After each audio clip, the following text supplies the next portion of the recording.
Welcome back to our part 3. അങ്ങനെ ഇപ്പം നമ്മൾ എത്തി നിൽക്കുന്നത് നൊഗാലസ് എന്ന് പറഞ്ഞ ടൗണിലാണ്, അരിസോണ എന്ന് പറഞ്ഞ സ്റ്റേറ്റ്. ഇനിയിപ്പോൾ നമുക്ക് ഇവിടുന്ന് പിക്കപ്പാണ്. ഇപ്പോൾ ഓൾറെഡി പിക്കപ്പ് കഴിഞ്ഞ് ഇതേ ലോഡുമായിട്ട് ഞങ്ങൾ പോവാണ്. ഇവിടെ നമുക്ക് കുറച്ച് ഡിലേ വന്നു. ഇവിടെ നമ്മൾ എത്തിയ സമയത്ത് അവർ പറഞ്ഞത് ഞങ്ങൾ നൈറ്റോടുകൂടെ എത്തിയായിരുന്നു. ഇവിടെ വന്നപ്പോൾ അവർ പറഞ്ഞത് നിങ്ങൾ ലോഡ് റെഡിയാണ്, ഓക്കെ ആണെന്നാണ്. പക്ഷേ പ്രശ്നം പറ്റിയതെന്ന് പറഞ്ഞാൽ ഇങ്ങോട്ട് ലോഡ് വരുന്നത് വണ്ടി ബോർഡറിൽ കുറേ സമയം എടുത്തു. അവിടുന്ന് ബോർഡർ ക്ലിയർ ചെയ്ത് ഇങ്ങോട്ട് വരാം. നമ്മൾ കാനഡയിൽ നിന്ന് ഇങ്ങോട്ട് ക്ലിയർ ചെയ്ത് പോരുന്ന അത്ര ഒരു വേഗത്തിൽ നമ്മളിപ്പോൾ മെക്സിക്കോ നിന്ന് US കയറാൻ പറ്റൂല. കാരണം ഈ മലേന് തൊട്ടപ്പുറത്ത് മെക്സിക്കോ, ഇപ്പുറത്ത് US ആണ്. പക്ഷെ ആ ബോർഡറിൽ ഏറെക്കുറെ 6 മണിക്കൂർ 7 മണിക്കൂർ വരെയൊക്കെയും ട്രക്കുകൾ അവിടെ കിടന്ന് അവർ ശരിക്കും തപ്പിയിട്ടേ ഇങ്ങോട്ട് കയറ്റി വിടുകയുള്ളൂ. അപ്പോൾ ആ ഒരു ഡിലേ നമ്മളെ നന്നായിട്ട് ബാധിക്കും. അവിടുന്ന് ലോഡിങ് വന്നാൽ നമുക്ക് ഇവിടെ ഇങ്ങോട്ട് കയറ്റി തരുവുള്ളൂ. ഈ ക്രോസ് ഡോക്കിംഗ് അല്ലെങ്കിൽ ലോഡ് ചേഞ്ചിങ് എന്ന് പറഞ്ഞ രീതിയിലുള്ള ആ ഒരു രീതിയിലാണ് ഇവിടെ ഇവർ വർക്ക് ചെയ്യുന്നത്, വെയർ ഹൗസുകൾ. അപ്പോൾ അവിടുന്ന് ലോഡ് ഇങ്ങോട്ട് വരുന്നു, ആ ട്രക്കിൽ നിന്ന് ലോഡ് ഇറക്കി നമ്മൾ ട്രക്കിലോട്ട് കയറ്റി തരും. എന്തായാലും അവസാനം കളിച്ചു പിടിച്ച സംഭവം കിട്ടി. അങ്ങനെ ഞങ്ങൾ ഇവിടെ വന്ന് ഇനിയിപ്പോൾ നമ്മൾ വണ്ടീൻ്റെ വെയിറ്റ് എടുക്കും. ഓരോ ആക്സിലേക്കും വേണ്ട വെയിറ്റിന് കൃത്യമായിട്ടൊരു കണക്കുണ്ട്. അതനുസരിച്ച് നമ്മൾ അങ്ങോട്ടും ഇങ്ങോട്ട് അഡ്ജസ്റ്റ് ചെയ്ത് വെക്കും. ഇനി ഓവർ വെയിറ്റ് ആണെങ്കിൽ നമ്മൾ അവിടെ തിരിച്ച് ചെന്നിട്ട് ലോഡ് ഇറക്കേണ്ടി വരും. എന്തായാലും നമ്മുടെ ടൈം നല്ല ബെസ്റ്റ് ടൈമായിരുന്നു. സംഭവം ഓവർലോഡായിരുന്നു. ഒരു 2000 LBയോളം ഓവർ വെയിറ്റ് വന്നു. ഇനിയിപ്പം തിരിച്ചു പോയി അവിടെ പോയി ലോഡ് ഇറക്കി തിരിച്ച് വന്ന് പിന്നെ വെയിറ്റൊക്കെ നോക്കി അഡ്ജസ്റ്റ് ചെയ്യണം. പിന്നെ ഇവിടുന്ന് നമ്മളിപ്പം ലോഡ് വെയിറ്റ് ചെയ്തിട്ടാണ് അങ്ങോട്ട് ചെല്ലുന്നെങ്കിൽ പിന്നെ കുഴപ്പമില്ല, അവർക്ക് കൃത്യമായിട്ട് അറിയാം ഏകദേശം എത്ര വെയിറ്റ് കൂടുതലുണ്ടെന്ന്. അവരതനുസരിച്ച് സാധനം ഇറക്കി സെറ്റാക്കി തരും.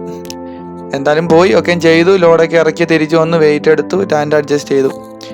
അങ്ങനെ നമ്മൾ ആ പരിപാടി കഴിഞ്ഞു. പിക്കപ്പ് എന്ന് പറഞ്ഞൊരു പ്രോസസ്സ് ഇത്രയുണ്ട്. അപ്പോൾ ആ പിക്കപ്പ് തീർന്നു. ഇനിയിപ്പോൾ നമ്മൾ നേരെ തിരിച്ച് പോവാണ്. ഇനി ഒന്നും നോക്കാനില്ല, വെച്ചടിച്ച് പോവുക, യാടി ചെല്ലുക. അതോടുകൂടെ നമ്മുടെ ഈ ട്രിപ്പ് തീരും. ഇനി ഇടയ്ക്ക് വേറെ പിക്കപ്പ് ഒന്നുമില്ല, കാരണം നമ്മുടെ വണ്ടി ഓൾറെഡി ഫുള്ളി ലോഡഡായി കഴിഞ്ഞു. ഇപ്രാവശ്യം ലോഡ് എന്ന് പറഞ്ഞാൽ തണ്ണിമത്തൻ തന്നെ, വാട്ടർമെലനാണ്. കാരണം ലാസ്റ്റ് ലോഡും വാട്ടർമെലൻ തന്നെയായിരുന്നു. കാരണം ഈ ഒരു സമയത്ത് ഈ ഒരു സീസണിൽ ഇവിടുന്ന് ഏറ്റവും കൂടുതൽ അങ്ങോട്ട് പോകുന്നത് വാട്ടർമെലനാണ്. അപ്പം നമ്മളത് ആ ലോഡും എടുത്ത് ഇവിടുന്ന് പോവാണ്. ഇനിയിപ്പോൾ ഈ ഒരു ഷിഫ്റ്റ് ഉണ്ട് എനിക്ക്, അത് കഴിഞ്ഞ് ചേട്ടായി വരും. അത് കഴിഞ്ഞ് ഒരു ഷിഫ്റ്റും കൂടെ ഞാൻ കംപ്ലീറ്റ് ചെയ്യുന്നതോടുകൂടെ നമ്മുടെ ട്രിപ്പ് തീരും. അതായത് ട്രിപ്പിൽ എൻ്റെ ഡ്രൈവിങ് തീരും. പിന്നെ ചേട്ടായി ആയിരിക്കും ബോർഡർ ക്രോസ് ചെയ്ത് നേരെ നമ്മൾ നമ്മുടെ യാർഡ് ചെല്ലുന്നു, ട്രക്ക് അവിടെ ഡ്രോപ്പ് ചെയ്യുന്നു. അതോടെ ഈ ട്രിപ്പ് നമ്മളെ കംപ്ലീറ്റ് ആവും. ഇപ്പോൾ ഇവിടെ ഈ ഡിലേയും കാര്യങ്ങളൊക്കെ വന്നതുകൊണ്ട് 4 ദിവസം കൊണ്ടാണ് സാധാരണ ഈ ഒരു ട്രിപ്പ് തീരേണ്ടത്. ഏറെക്കുറെ 5 ദിവസം അടുപ്പിച്ചെടുക്കുന്നുണ്ട് ഈ ട്രിപ്പ് തീർന്നു വരാൻ വേണ്ടി. അതോടുകൂടെ നമ്മൾ ഈ ട്രിപ്പ് തീരും. നമ്മുടെ ഈ 3 വീഡിയോകളും 3 പാട്ടുകളും അതോടുകൂടെ തീരും. ഇനിയിപ്പോൾ ഇതിൻ്റെ ബാക്കിയായിട്ട് നമ്മുടെ ഒരു ഡ്രൈവിംഗ് വീഡിയോ നമ്മൾ ചെയ്തിട്ടുണ്ട്. അപ്പം ഇതിൻ്റെ കണ്ടിന്യൂസിൽ ഇതിൻ്റെ ബാക്ക്ഗ്രൗണ്ടിലും പിന്നെ അത് കഴിഞ്ഞിട്ട് ഫോർഗ്രൗണ്ടിലായിട്ട് നമ്മുടെ ഡ്രൈവിംഗ് വീഡിയോ ചെയ്തിട്ടുണ്ട്. അപ്പം നമുക്ക് ഇനി അതിനകത്തോട്ട് പോകാം. ഇനിയിപ്പോൾ ഇതിനകത്തൊന്നും ഇല്ല, കാരണം നമ്മൾ വന്ന റൂട്ടുകൾ ഏറെക്കുറെ സെയിം തന്നെയാണ്. പിന്നെ അതിൽ പ്രത്യേകിച്ച് പറയാനൊന്നുമില്ല. ഇനി അങ്ങോട്ട് കയറ്റങ്ങളും നിരപ്പായിട്ടുള്ള റോഡുകൾ തന്നെയുള്ളൂ. ഫസ്റ്റ് 1-2 പാർട്ട് വീഡിയോ വന്നപ്പോൾ എല്ലാവരും ചോദിക്കുന്നുണ്ടായിരുന്നു ഈ ഡ്രൈവ് വീഡിയോ എന്താ ചെയ്യാത്തതെന്ന്. അത് ഞാൻ ഫസ്റ്റ് ട്രിപ്പിൽ ഷൂട്ട് ചെയ്തായിരുന്നു, മറ്റേ ഞാൻ അരിസോണയ്ക്കുള്ള ട്രിപ്പ് പോയപ്പോൾ. അപ്പം അന്ന് ഞാൻ പിന്നെ ഡ്രൈവിംഗ് വീഡിയോ ഒന്നും ഷൂട്ട് ചെയ്തില്ല. ജസ്റ്റ് പുറത്തുള്ള കാഴ്ചകളും കാര്യങ്ങളൊക്കെ ഞാൻ ഷൂട്ട് എടുക്കുന്നുണ്ടായിരുന്നുള്ളൂ. അപ്പം പിന്നെ ഇതിപ്പോൾ അതിന് ശേഷം പിന്നെ ഒരാഴ്ച ട്രിപ്പ് പോകാൻ പറ്റിയില്ല, കുറച്ച് പരിപാടികളായിട്ട് മാറേണ്ടി വന്നു. അതിന് ശേഷമാണ് ഈ ട്രിപ്പ് വന്നത്. അപ്പോൾ ഈ ട്രിപ്പ് കഴിഞ്ഞ് വന്നിട്ടാണ് ചെയ്യുന്നതുകൊണ്ടാണ് നമ്മൾ തേർഡ് പാർട്ട് ഇച്ചിരി ഡിലേ വരുന്നത്. അപ്പം ഡ്രൈവിംഗ് വീഡിയോ എന്ന് പറയുമ്പം സത്യം പറഞ്ഞാൽ എനിക്ക് അറിയത്തില്ല എന്നാ ചെയ്യേണ്ടതെന്നുള്ളത്. എന്തായാലും ഞാൻ വണ്ടിയെ പറ്റിയും കാര്യങ്ങളൊക്കെ ഒന്ന് പറയാം. ഞാൻ ഓടിക്കുന്ന വണ്ടി ഏതാണെന്നും അതിൻ്റെ ഡീറ്റെയിൽസ്, ഇതെങ്ങനെയാണ് നമ്മുടെ ഫങ്ഷനിങ്ങും കാര്യങ്ങളും എങ്ങനെയാണെന്നൊക്കെ പറയാം. ഞാനിപ്പം നിലവിൽ ഇപ്പോൾ ഓടിക്കുന്ന വണ്ടി ആദ്യത്തെ വണ്ടി, അതായത് ഫസ്റ്റ് പാർട്ട് സെക്കൻഡ് പാർട്ടിൽ വന്നുകൊണ്ടിരുന്ന വണ്ടി എന്ന് പറഞ്ഞാൽ അത് 2016 വോൾവോ ആയിരുന്നു, 2016. അപ്പം അതിനുശേഷം തേർഡ് ട്രിപ്പ് തൊട്ടിട്ട് നമുക്ക് അപ്ഗ്രേഡ് ആയിട്ടുണ്ട്, ട്രക്ക് അപ്ഗ്രേഡായി. ഇപ്പോൾ ഉള്ളതൊരു 2020 വണ്ടിയാണ്, 2020 വോൾവോ ആണ് ഇപ്പം ഈ ട്രിപ്പിന് നമ്മൾ പോയിട്ട് വരുന്നത്.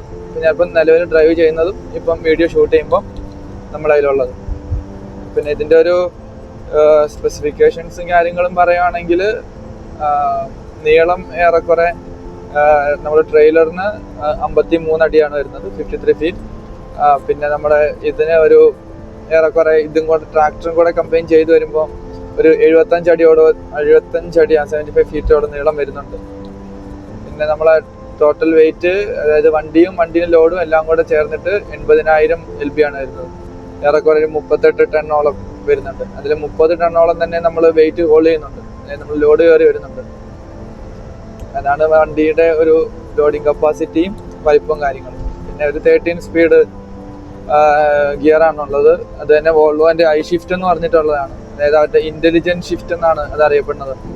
അവരെന്നെ ഫുള്ള് സെൻസറുകൾ വെച്ചിട്ട് വർക്ക് ചെയ്യണ ഒരു ഫംഗ്ഷൻ ചെയ്യണ ഒരു നല്ലൊരു ഗിയർ ബോക്സ് ഉണ്ട് വണ്ടിക്കകത്ത്. പിന്നെ വണ്ടിക്കകത്തുള്ള എഞ്ചിൻ എന്ന് പറഞ്ഞാൽ മെയിനായിട്ട് ഈ നോർത്ത് അമേരിക്കയിൽ ഉള്ള എഞ്ചിനുകൾ ഇപ്പം ഈ ഒരു റീസെന്റ് ടൈമിൽ ഏറ്റവും കൂടുതൽ വരുന്നത് ഒന്ന് ക്യുമിൻസ് എന്ന് പറഞ്ഞ ഒരെണ്ണം വരുന്നുണ്ട്. നമ്മുടെ നാട്ടിൽ ടാറ്റയിലൊക്കെ വരുന്ന പോലത്തെ എഞ്ചിൻ, അതും ഇവിടുത്തെ എഞ്ചിൻ തന്നെയാണ്, ക്യുമിൻസ് എഞ്ചിനാണ്. പിന്നെ വരുന്നത് ഡിട്രോയിറ്റ് എന്ന് പറഞ്ഞ എഞ്ചിനാണ്, ഡിട്രോയിറ്റ് എഞ്ചിൻസ്. അപ്പം നമ്മളിപ്പോൾ ഓടിക്കുന്ന ഈ വോൾവോയിനകത്തുള്ളത് ഡിട്രോയിറ്റ് എഞ്ചിൻ പ്ലസ് 13 സ്പീഡ് വോൾവോന്റെ ഇന്റലിജന്റ് ഷിഫ്റ്റ് എന്ന് പറഞ്ഞ ട്രാൻസ്മിഷൻ. അതാണ് നമ്മളെ വണ്ടീന്റെ ഒരു സ്പെക്ക് എന്ന് പറയുന്നത്. പിന്നെ ഡ്രൈവ് ചെയ്യുമ്പം നമ്മൾ ശ്രദ്ധിക്കേണ്ട കാര്യങ്ങൾ, ഡ്രൈവിങ്ങിനെ പറ്റി പറയുമ്പം ഏറെക്കുറെ നമ്മുടെ കാനഡയിലും USA-ലും റൂൾസ് സെയിം ആണ്. റൂൾസുകൾ തമ്മിൽ വലിയ വ്യത്യാസമില്ല. ഇപ്പോൾ നമ്മളെ സ്റ്റോപ്പ് സൈനുകൾ വരുമ്പോഴും ഈ സിഗ്നൽ ലെഫ്റ്റ് ആൻഡ് റൈറ്റ് ആണ് വരുന്നതൊക്കെയും എല്ലാം തന്നെയും സെയിം ആണ്. പിന്നെ ഒരു ശ്രദ്ധിക്കേണ്ട കാര്യം, കാനഡയിൽ കിലോമീറ്ററിലായിരിക്കും സ്പീഡ് ഉണ്ടാവുക, ഇവിടെ മൈലിലായിരിക്കും ഉണ്ടാവുക. അപ്പോൾ അത് മാത്രമേ ഉള്ളൂ, അതൊന്ന് ശ്രദ്ധിച്ചാൽ മതി എന്നുള്ളതേ ഉള്ളൂ. അത് പിന്നെ നമുക്ക് റിയൽ ടൈമിനകത്ത് നമ്മൾ GPS-നകത്ത് ട്രക്കിന് വേണ്ടി സെപ്പറേറ്റ് GPS ഉണ്ട്. അപ്പോൾ ആ സെപ്പറേറ്റ് GPS-നകത്ത് തന്നെ നമുക്ക് കാണാൻ പറ്റും നമ്മൾ റിയൽ ടൈം സ്പീഡും നമുക്ക് ആ റോഡിൽ എടുക്കാൻ പറ്റുന്ന സ്പീഡും. അപ്പോൾ നമ്മൾ കൂടുതൽ ടൈം അത് നോക്കിയിട്ടാണ് ഡ്രൈവ് ചെയ്യാറ്. അപ്പം നമ്മൾ ഇൻ കേസ് ഇപ്പം നമ്മൾ ഓവർ സ്പീഡ് എടുത്ത് പോവുകയാണെങ്കിൽ നമുക്ക് അതിനകത്ത് തന്നെ വാർണിംഗ് വരും. ഒരു കോഷൻ സൈൻ ഒരു റെഡ് കളറിൽ വന്നിട്ട് ഒരു കോഷൻ സൈൻ വരും. എന്നിട്ട് നമ്മൾ ഓവർ സ്പീഡ് ആണെന്ന് അതിനകത്ത് തന്നെ പറയും. അപ്പം നമ്മൾ അത് നോക്കിയിട്ടൊക്കെയാണ് സ്പീഡ് മെയിൻറ്റെയിൻ ചെയ്ത് പോകുന്നത്. പിന്നെ കാനഡ വെച്ച് കമ്പയർ ചെയ്യുമ്പം US-ൽ നമുക്ക് കൂടുതൽ സ്പീഡിൽ ഓടിക്കാൻ പറ്റും. കാനഡയിൽ 100 കിലോമീറ്ററാണ് സ്പീഡ് ലിമിറ്റ്, 105 വരെ നമുക്ക് ഡ്രൈവ് ചെയ്യാൻ പറ്റും. പക്ഷേ അറ്റ് ദ സെയിം ടൈം നമുക്ക് US വന്നു കഴിഞ്ഞാൽ 130 ട്രക്ക് ഓടിക്കാൻ പറ്റും. അപ്പം അതാണ് ഒരു സ്പീഡിന്റെ രണ്ട് സ്ഥലത്തുള്ള വ്യത്യാസം എന്ന് പറയുന്നത്. അപ്പം നമുക്കളം കാനഡയിലെ മിക്ക വണ്ടികളിലും സ്പീഡ് ലോക്ക് ഉണ്ട്. സ്പീഡ് ലോക്ക് ഉള്ളപ്പം നമുക്ക് US വന്നു കഴിഞ്ഞാൽ അത് 105 തന്നെ വരുള്ളൂ. സ്പീഡ് ഗവർണർ സെറ്റ് ചെയ്യുന്നത് 105 സ്പീഡിലോട്ടാണ്. അപ്പം അതിനകത്തോട്ടില്ല. പക്ഷെ അതില്ലാത്ത വണ്ടികളും ഉണ്ട്. കാനഡ തന്നെ സ്പീഡ് ഗവർണർ ഇല്ലാത്ത വണ്ടിയുണ്ട്. വണ്ടിയൊക്കെ കൈ കിട്ടുമ്പോൾ നമുക്ക് നല്ല പോകാൻ പറ്റും. പക്ഷെ ഇപ്പം നമ്മൾ കഴിഞ്ഞ ട്രിപ്പുകളൊക്കെ പോയത് 105 സ്പീഡുള്ള വണ്ടിയിലാണ്. നമ്മൾ 105 ഇങ്ങനെ ക്രൂസ് ചെയ്ത് ഇങ്ങനെ പോകും. നമ്മൾ ക്രൂസ് കൺട്രോൾ ഇടും. ക്രൂസ് കൺട്രോൾ വെച്ചിട്ടാണ് കൂടുതൽ നമ്മൾ വണ്ടി ഓപ്പറേറ്റ് ചെയ്യുന്നത്. കാരണം നമ്മുടെ പെഡൽ ബ്രേക്കോ നമ്മൾ ഈ ആക്സിലേറ്ററോ അധികം നമ്മൾ കാലിൽ കൊടുക്കാറില്ല. കാരണം നമ്മൾ കയ്യിൽ തന്നെ നമുക്ക് കൺട്രോൾ ചെയ്യാൻ പറ്റും വണ്ടി കൂടുതലായിട്ടും. എഞ്ചിൻ ബ്രേക്ക് കയ്യിലാണുള്ളത്. കൂടുതൽ സമയത്ത് നമ്മൾ എഞ്ചിൻ ബ്രേക്ക് യൂസ് ചെയ്താണ് വണ്ടീൻ്റെ ബ്രേക്കിങ് കാര്യങ്ങളൊക്കെ ചെയ്യുന്നത്. പെഡൽ ബ്രേക്ക് നമ്മൾ വളരെ കുറച്ചേ ചെയ്യുള്ളൂ. അതേപോലെ തന്നെ വൺസ് നമ്മളൊന്ന് സ്പീഡായി കഴിഞ്ഞാൽ നമ്മൾ ക്രൂസ് സെറ്റ് ചെയ്യും.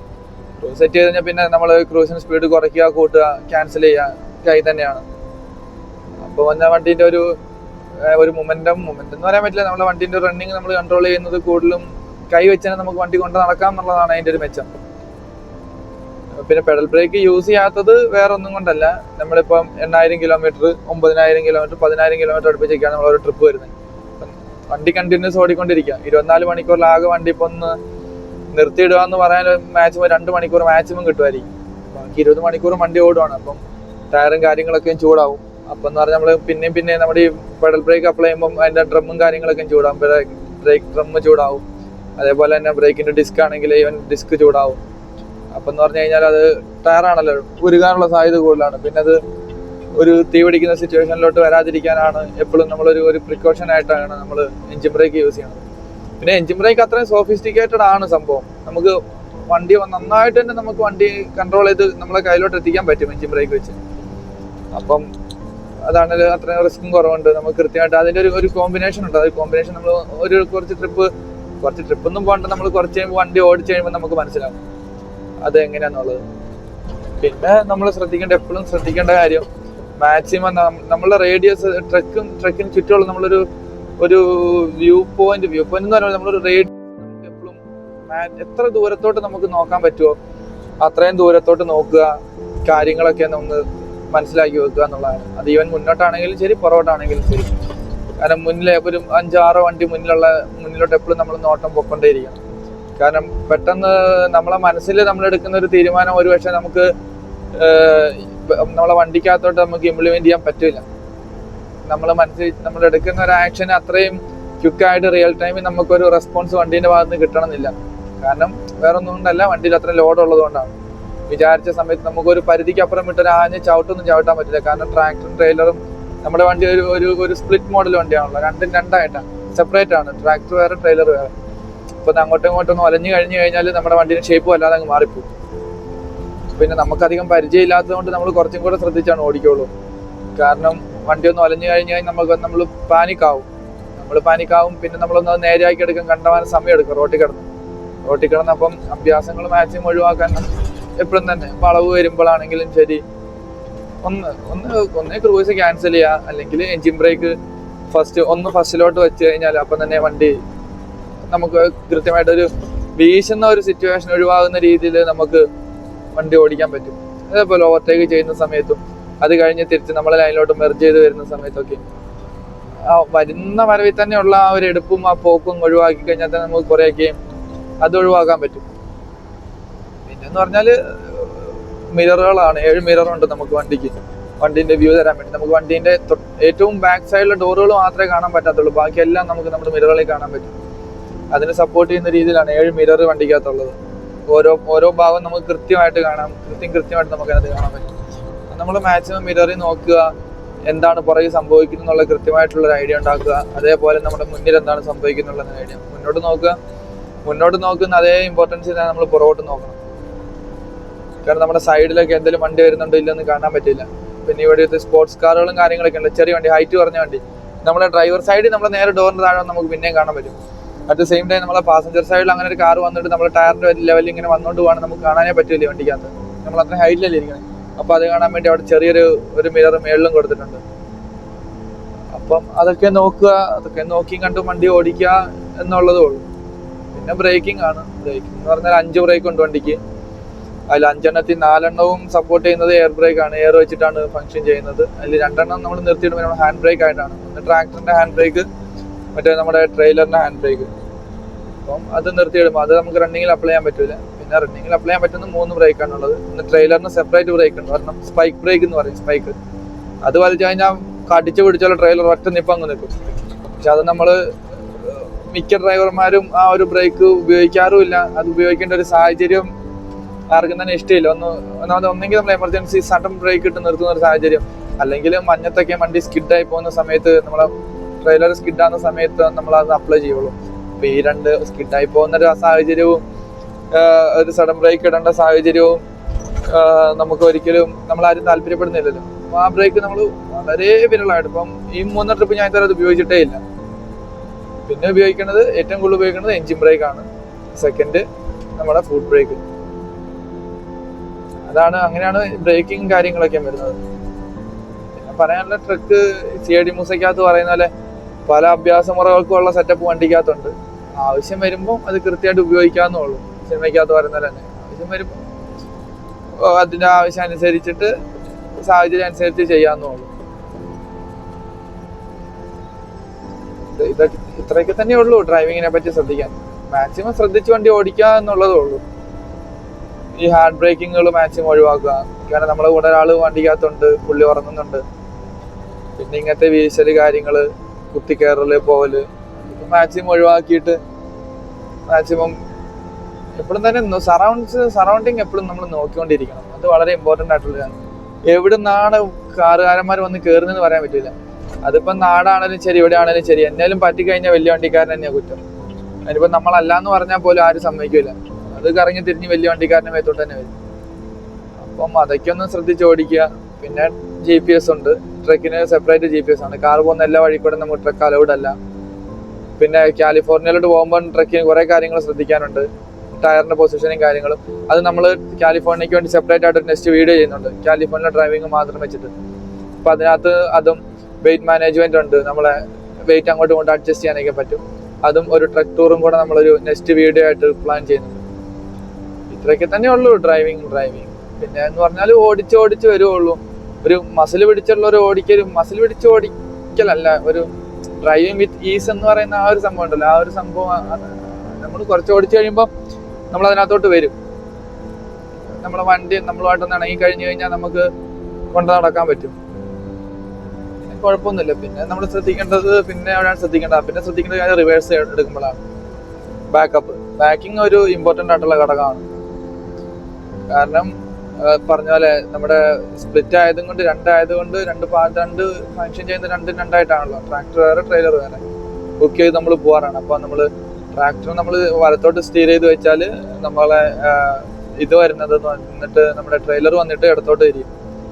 അതേപോലെ നമ്മളിപ്പം സ്റ്റിയറിങ് നമ്മൾ ഇടത്തോട്ടാണ് സ്റ്റീർ ചെയ്ത് വെക്കുന്നതെങ്കിൽ നമ്മളെ പുറകിൽ ട്രെയിലർ വലത്തോട്ട് തിരിയും. അപ്പം എന്ന് പറഞ്ഞാൽ നമുക്ക് കയറേണ്ട കറക്റ്റ് ഒരു പോയിന്റ് നമ്മൾ മിക്ക സ്ഥലത്തും ലൈൻ ഉണ്ടാവും. ലൈനാണെങ്കിൽ ആ ലൈനകത്തോടെ ടയർ വരുന്ന രീതിയിൽ നമ്മൾ പ്ലാൻ ചെയ്യുക. ആ ഒരു ആംഗിൾ ഉണ്ടാക്കലും ആ ഒരു ആംഗിളിലോട്ട് വണ്ടി വന്നു കഴിഞ്ഞാൽ പിന്നെ കുഴപ്പമില്ല. പിന്നെ നേരെ നമ്മൾ ആംഗിൾ ബ്രേക്ക് ചെയ്യുന്നു, മുന്നോട്ട് വന്ന് വണ്ടി പുള്ള് ചെയ്യുന്നു, നമുക്ക് നേരെ ഇറക്കണം പറ്റും. ഒരു ആംഗിൾ ക്രിയേറ്റ് ചെയ്യാന്നുള്ളതേ ഉള്ളൂ. പിന്നെ കുറച്ചാൾ ഇട്ടിട്ട് കഴിയുമ്പോൾ നമ്മളത് മനസ്സിലാക്കി എടുക്കും. കുഴപ്പമൊന്നുമില്ല, ബുദ്ധിമുട്ടൊന്നുമില്ല. പിന്നെ ഇതാണ് സംഭവം. വണ്ടിയുടെ വലിപ്പവും കാര്യങ്ങളും എപ്പോഴും ഒരു ശ്രദ്ധ വേണം. പിന്നെ ശ്രദ്ധിക്കേണ്ട ഒരു കാര്യം എന്ന് പറഞ്ഞാൽ ഇതൊന്നും നമ്മൾ എപ്പോഴും ഓർത്തുകൊണ്ടിരിക്കുകയൊന്നുമില്ല, പക്ഷെ എപ്പോഴും നമ്മളെ മനസ്സിലൊരു ഓർമ്മ വേണം. വണ്ടിക്കകത്ത് 1000 ലിറ്ററോളം ഡീസലും ഉള്ളൂ. 900 to 1000 ലിറ്റർ കപ്പാസിറ്റി ഉണ്ട് നമ്മുടെ ടാങ്കൊക്കെ. 2 ടാങ്കും ഉണ്ട് വണ്ടിയിൽ. അതേപോലെ ഈ വണ്ടി ഇത്രയും ലൈറ്റ്സും കാര്യങ്ങളും, നമ്മുടെ ഫ്രിഡ്ജ് എല്ലാം വർക്ക് ചെയ്യാൻ പാകത്തിനുള്ള ബാറ്ററി ഉണ്ട്, UPS ഉണ്ട്. അപ്പം എന്ന് പറഞ്ഞു കഴിഞ്ഞാൽ അത്രയും ലിറ്റർ ഡീസലും ഇത്രയും ബാറ്ററിയും ഒരു നല്ലൊരു കോമ്പിനേഷൻ അല്ല. നമ്മൾ ഇഷ്ടപ്പെടാത്തൊരു സാഹചര്യത്തിൽ അത് നമ്മൾ എന്തെങ്കിലും സംഭവിച്ചു കഴിഞ്ഞാൽ അതൊരു പ്രശ്നമാവും. അപ്പം അതൊക്കെ മനസ്സിൽ വെച്ചിട്ട് വേണം നമ്മൾ ഇത് ഓപ്പറേറ്റ് ചെയ്യാൻ. അത്രേ ഉള്ളൂ. പിന്നെ വലിയ വണ്ടി ഓടിക്കുമ്പം അതൊരു ഒരു സുഖം എന്നല്ല, ഓരോരുത്തർക്കും ഓരോ ഇഷ്ടങ്ങളാണല്ലോ. ഓരോരുത്തർക്കും ഓരോ വണ്ടി ഓടിക്കാൻ ഇഷ്ടം. വലിയ വണ്ടി ഓടിക്കുക എന്ന് പറയുമ്പം അതൊരു ഫീലാണ്. ഒരു എന്താ പറയണ്ട, ഈ റീൽസിലൊക്കെ പറയുന്ന പോലെ അതൊക്കെ ഒരു വികാരം. അങ്ങനെയാണ് അത് എന്തോ. അപ്പം അങ്ങനെ പോകുന്നു. പിന്നെ ട്രക്സ് ഒക്കെ എന്ന് പറഞ്ഞാല് വോൾവോന്റെ വണ്ടി എന്ന് പറഞ്ഞാൽ അറിയാലോ, ഏറ്റവും മോസ്റ്റ് മോഡേൺ എഞ്ചിനീയറിംഗ് ആയിരിക്കും. നല്ല സോഫിസ്റ്റിക്കേറ്റഡ് ടെക്നോളജി ഉള്ള സംഭവങ്ങളാണ്. അപ്പൊ എല്ലാം സെൻസറാണ്. എല്ലായിടത്തും തന്നെ സെൻസറുണ്ട്. സെൻസർ ഇല്ലാത്തൊരു സ്ഥലം ഇല്ല ഈ വണ്ടിക്ക് സത്യം പറഞ്ഞു. ഹെഡ്ലൈറ്റിന്റെ അറ്റത്ത് തൊട്ട് സെൻസർ തുടങ്ങുവാണ് വണ്ടി. അങ്ങ് അവസാനം ട്രെയിലറിനകത്തോട്ട് കണക്ട് ചെയ്യുന്ന 5th വീലിന്റെ പുറകിൽ വരെയും സെൻസറുകളുണ്ട്. ഒരു ചെറിയൊരു ലൈറ്റ് കത്താതായാൽ പോലും അപ്പം തന്നെ നമുക്ക് വാർണിംഗ് ഫ്രണ്ടിൽ കിട്ടും. അതേപോലെ നമ്മളെ ഈ നേരത്തെ പറഞ്ഞ പോലെ ഐ-ഷിഫ്റ്റ് എന്ന് പറഞ്ഞിട്ടുള്ള ഒരു ഗിയർ ബോക്സ് ആണ് വണ്ടിക്കകത്തുള്ളത്. അപ്പം അത് ഐ-ഷിഫ്റ്റ് എന്ന് പറഞ്ഞാൽ തന്നെ അവർ ഉദ്ദേശിക്കുന്ന ഇന്റലിജൻസ് എന്നുള്ളതാണ്. ഇന്റലിജന്റ് ഷിഫ്റ്റ് എന്നുള്ള ഒരിതാണ്. അപ്പം അത് കൃത്യമായിട്ട് നമ്മളെ റോഡ് ടെറൈനൊക്കെ അനുസരിച്ച് വണ്ടി തന്നെ ഓട്ടോമാറ്റിക്കായിട്ട് ബ്രേക്കിങ് കാര്യങ്ങൾ, ഓട്ടോമാറ്റിക് ബ്രേക്കിങ്ങിന്റെ സെൻസ്, നമ്മുടെ ഗിയർ ഡൗൺ ആവുന്നത്, എഞ്ചിനുമായിട്ട് കമ്പൈൻ ചെയ്തത് വർക്ക് ചെയ്യുന്നതൊക്കെയും ഒക്കെ എന്തിനും കുറേയൊക്കെ ഓട്ടോമാറ്റിക്കാണ്. പിന്നെ നമ്മൾ യൂസ് ചെയ്യുന്നതനുസരിച്ച് നമ്മളത് അങ്ങോട്ടും ഇങ്ങോട്ടും അഡ്ജസ്റ്റ് ചെയ്ത് ബ്രേക്കിങ് കാര്യങ്ങളൊക്കെയും കൊണ്ട് നടക്കും. ഇത്രയൊക്കെ തന്നെ ഉള്ളൂ ഡ്രൈവിങ്ങിൽ ശ്രദ്ധിക്കാനുള്ള കാര്യം.